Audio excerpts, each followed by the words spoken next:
कोल्हापूरच्या करवीर मतदारसंघातील जनसुराज्य शक्ती पक्षाचे उमेदवार संताजी घोरपडे यांनी मतदानाचा हक्क बजावला। 3 दिवसांपूर्वी प्रचार संपवून परत येत असताना घोरपडे यांच्यावर अज्ञात हल्लेखोरांनी हल्ला केला होता।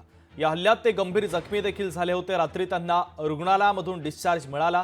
त्यांनी गगनबावडा तालुक्यातील लखमापूर इथल्या मतदान केंद्रावर जात मतदानाचा हक्क बजावलेला। तसंच त्यांनी विजयाचा विश्वास देखील व्यक्त केला आहे।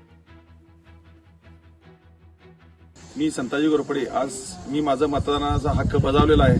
आपण सर्व नागरिकांनी देखील आपला मतदानाचा हक्क बजवावा आणि ताकदीने मतदान करावे।